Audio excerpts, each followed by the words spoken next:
हरे कृष्णा। आज कार्तिक महात्म्य अध्याय 16 का रसपान करते हैं। उसके पहले अगर आपने इसके पहले के अध्याय का रसपान नहीं किया है तो चैनल पर अपलोड है, सुन सकते हैं। और चैनल को सब्सक्राइब कर बेल आइकन प्रेस कर लीजिए। कार्तिक महात्म्य 16। इतनी कथा सुनाने के पश्चात नारद जी ने कहा, हे राजा पृथु, अब मैं आपको भगवान के मंदिर में दीप दान करने तथा मार्जन झाड़ू लगाने का महात्म्य सुनाता हूँ, जो एक समय मुझे ब्रह्मा जी ने बताया था। अत्यंत गोपनीय इस कथा को आप ध्यान पूर्वक सुनिए। अत्यंत प्राचीन काल की बात है। चंद्रवंश में जयध्वज नाम का एक अत्यंत प्रतापी तथा प्रभुभक्त राजा राज्य करता था। वह प्रतिदिन भगवान के मंदिर में जाकर स्वर्ण झाड़ू लगाता तथा दीप जलाया करता था। एक दिन विधिहोत्र नामक राज पुरोहित स्वर्ण राजा को ये कार्य करते हुए देखकर विस्मय से पूछने लगा, हे राजन, भगवान को प्रसन्न करने के लिए और भी अनेक भक्तियुक्त कार्य है, फिर मंदिर में स्वर्ण सफाई करने तथा दीप जलाने में इतनी अधिक श्रद्धा का क्या रहस्य है?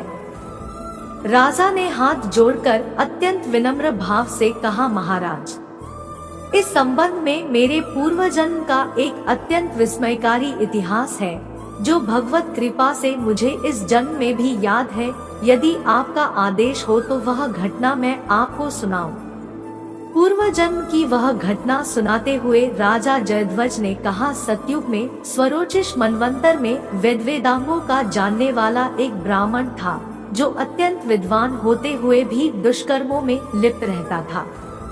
उसके खोटे कर्मों के कारण उसके बंधु बांधवों ने उसका परित्याग कर दिया था। एक दिन भूख प्यास से अत्यंत दुखित हो वह घूमता फिरता नर्मदा नदी के तट पर जा पहुंचा और वहीं पर उसने अपने प्राण त्याग दिए।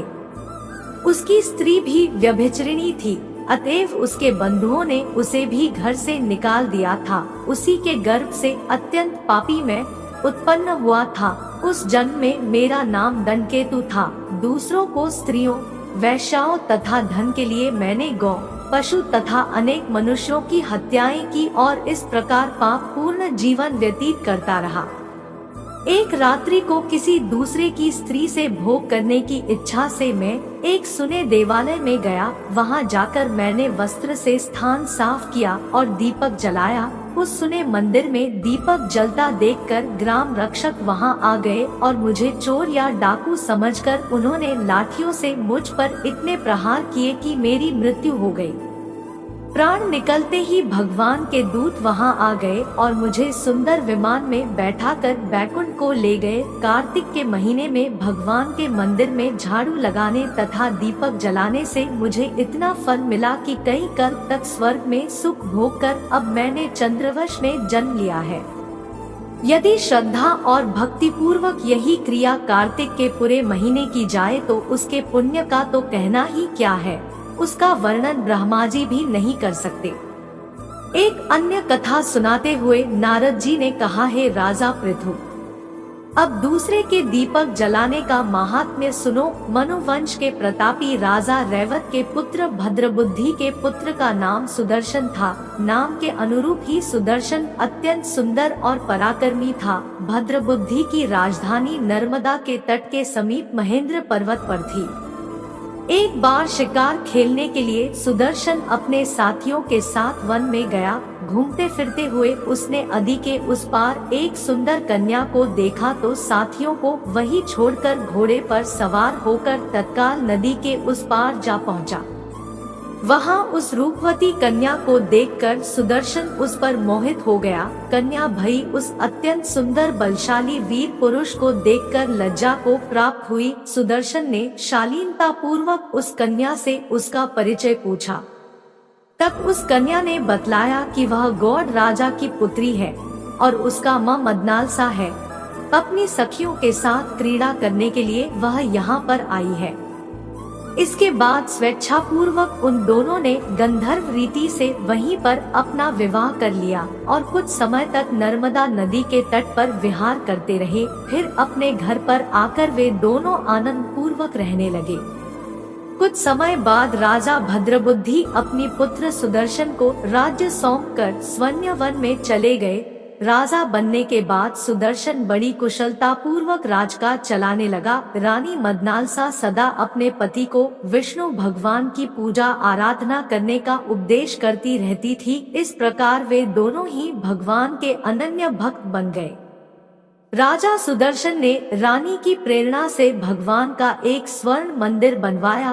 दोनों ही उसमें प्रतिदिन भगवान का पूजन तथा कार्तिक मास में दीप दान किया करते थे। एक दिन राजी मंदिर में दीप जला रही थी कि उसी समय राजा ने सुए बुलाया, परंतु दीपक जलाकर आने में रानी को देर लग गई। इस पर राजा सुदर्शन ने क्रोधवेश में आकर रानी से कहा, तुम तो कहती थी कि पति ही स्त्री का देवता होता है, फिर दीपदान में इतनी देर लगाकर तुमने मेरा अनादर क्यों किया? यदि देर का कोई और गुप्त कारण हो तो कहो। तब सती साध्वी मदनालसा अत्यंत स्नेह युक्त वचनों में बोली, है महाराज, मैं दीपदान का महत्व आपको बताती हूँ। अब आप ध्यान पूर्वक मेरे वचनों को सुनिए। अपने पिछले जन्म की कहानी सुनती हुए रानी, अपने पिछले जन्म में मैं एक चूहिया थी। गोदावरी के तट पर एक मंदिर में मैं रहती थी। एक दिन भगवन में रात्रि को जलता हुआ दीपक बत्ती छोटी होने के कारण बुझने लगा। मैंने घी खाने के लोभ से बत्ती मुंह से पकड़कर उठाया। मेरे ऐसा करने से दीपक की लौ तेज हो गई, परंतु साथ मेरा मुंह भी जल गया। इससे मेरी मृत्यु हो गई। क्योंकि रात के समय भगवान का दीपक प्रज्वलित करते हुए मेरी मृत्यु हुई थी, इस कारण मैंने ऐसा सुंदर रूप पाया और आपकी रानी बनी। यदि कोई श्रद्धा पूर्वक भगवान के मंदिर में दीपदान करता है तो उसके फल का तो कहना ही क्या है। अपनी रानी के मुख यह वचन सुनकर राजा सुदर्शन ने आजीवन कार्तिक मास का व्रत करके भगवान के मंदिर में दीपदान किया और अंत में बैकुंठ को प्राप्त हुआ। कार्तिक महात्म्य अध्याय 16 समाप्त। बोलो हरे कृष्णा हरे कृष्णा।